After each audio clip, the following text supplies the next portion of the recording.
В необятния Тихи океан, сгушен сред разпръснатите острови на Микронезия, се намира Република Науру.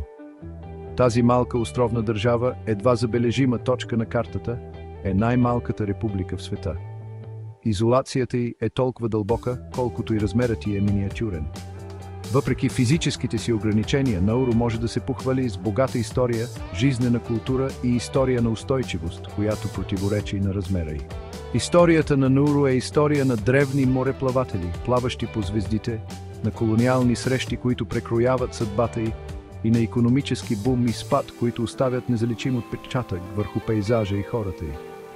Това е история за оцеляване въпреки трудностите, за нация, която се бори с предизвикателствата на променящия се свят, от покачващи се морски нива до наследството от екологичното замърсяване. Това есе се потапя в сърцето на Науру, изследвайки неговата география, неговите хора и неговото завладяващо пътешествие през времето. Ще разкрием силите, които са оформили тази островна държава, предизвикателствата, пред които е изправена, и несломимия дух на нейните хора. Присъединете се към нас, докато се впускаме в пътешествие, за да открием уникалната и често пренебрегвана история на Науру, свидетелство за устойчивостта на човешкия дух пред лицето на незгодите. Изолацията на Науру не е просто метафорична. Тя е географски сурова. Разположен южно от екватора, този остров с овална форма се намира в микронезийския регион на Тихия океан.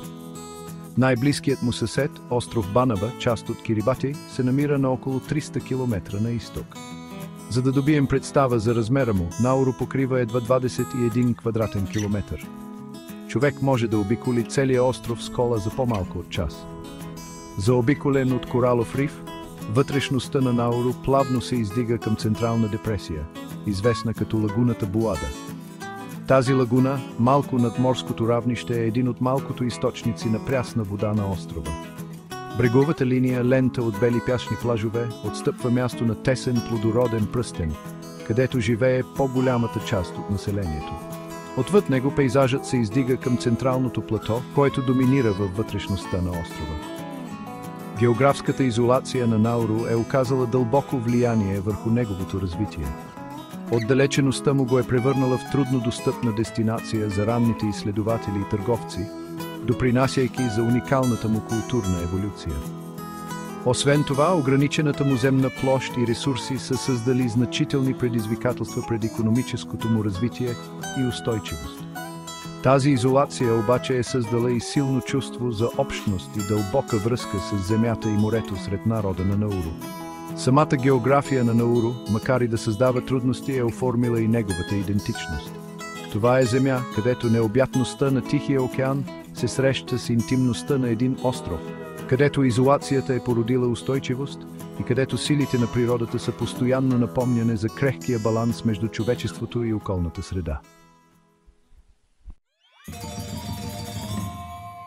Науру е дом на малко, но богато на култура население. С малко над 10 000 жители, той е най-слабо населената суверенна държава в света. Народът на Науру, предимно от микронезийски и полинезийски произход, обитава острова от векове, а предците му са плавали през огромния Тихи океан, за да достигнат бреговете му. Официалният език на Науру е науруански, отличителен език от австронезийското семейство.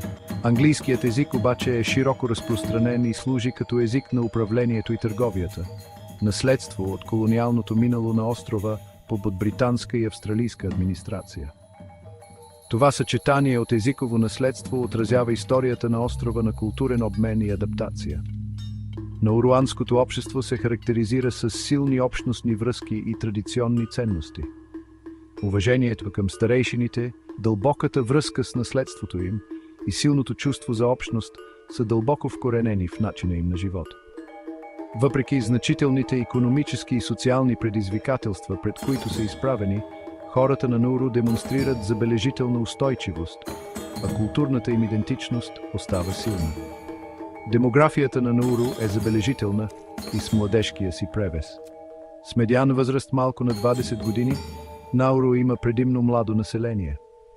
Тази демография представлява както възможности, така и предизвикателства за бъдещето на острова, от необходимостта да се осигурят възможности за образование и заетост, до използването на енергията и иновациите на младите хора. Историята на Науру е завладяващ гоблен, изтъкан от нишките на древни мореплавателски традиции, колониални срещи и борба за самоопределение.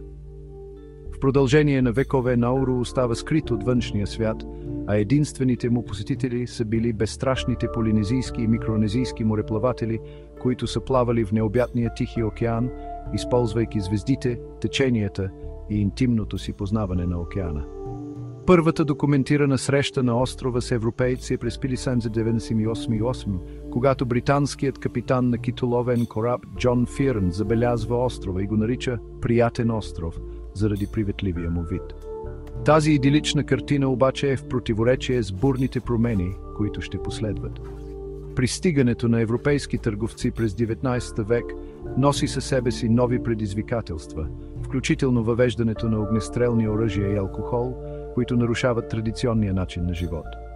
През 1888 година Науру е анексиран от Германия и става част от нейната колониална империя. Именно през този период съдбата на острова приема драматичен обрат с откритието на огромните му залежи от фосфати. Фосфатите, ценен ресурс за торове, ще променят съдбата на Науру, носейки със себе си както богатство, така и екологична разруха. След Първата световна война, Науру става мандат на Лигата на нациите, администриран от Австралия, Нова Зеландия и Обединеното кралство, като Австралия поема основната отговорност. Фосфатната индустрия на острова продължава да процъфтява, генерирайки значителни приходи. Този просперитет обаче е постигнат с цената на интензивните минни операции, които унищожават голяма част от вътрешността на острова. След като преживява японска окупация по време на Втората световна война, Науру най-накрая постига независимост през 1968 година. Тази трудно спечелена независимост бележи повратен момент за народа на Науру, давайки му контрол над съдбата и ресурсите му. Наследството от колониализма и предизвикателствата, свързани с управлението на ново придобитото богатство, обаче ще продължат да оформят пътя на нацията през следващите десетилетия.